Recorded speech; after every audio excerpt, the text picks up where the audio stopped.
নমস্কার। আজ আমরা একটি গুরুত্বপূর্ণ বিষয় নিয়ে আলোচনা করব।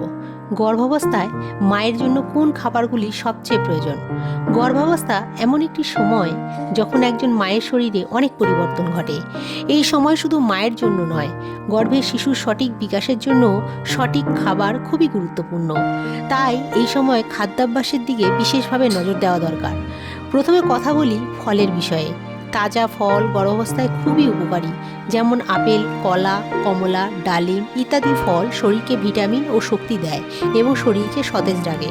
দ্বিতীয়ত, সবুজ শাকসবজি, পালং শাক, লাউ, ঝিঙে, মূলো শাক বা অন্যান্য সবুজ শাকসবজি শরীরকে প্রয়োজনীয় পুষ্টি দেয় এবং স্বাস্থ্যের জন্যও ভালো। তৃতীয়ত, দুধ ও দুগ্ধজাত খাবার। দুধ, দই এবং পনিরের মতো খাবারে ক্যালসিয়াম থাকে, যা মায়ের হাড় ও শিশুর ঘাড়ের গঠনের জন্য খুবই গুরুত্বপূর্ণ। চতুর্থত, ডাল ও শস্যজাত খাবার। মসুর ডাল, মুগ ডাল, ছোলা এবং বিভিন্ন ধরনের শস্য শরীরকে প্রোটিন দেয়, যা শিশুর বুদ্ধি ও বিকাশে সহায়তা করে। পঞ্চমত, পর্যাপ্ত জল পান করা। অনেক সময় আমরা খাবারের কথা ভাবি, কিন্তু জল পান করার গুরুত্ব ভুলে যাই।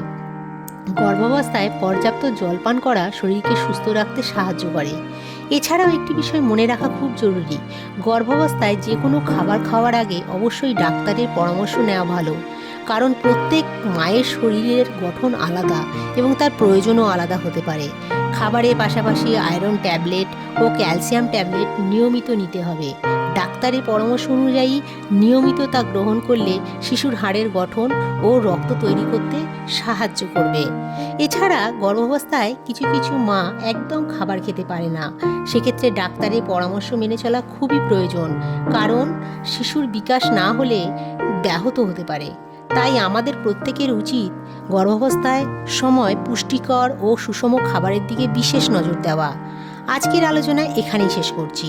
ভিডিওটি যদি ভালো লাগে এবং উপকারে আসে তাহলে ভিডিওটি লাইক, কমেন্ট ও শেয়ার করবেন। আর এই ধরনের আরও গুরুত্বপূর্ণ তথ্য জানার জন্য আমাদের চ্যানেলটি সাবস্ক্রাইব করতে ভুলবেন না। ধন্যবাদ ও নমস্কার।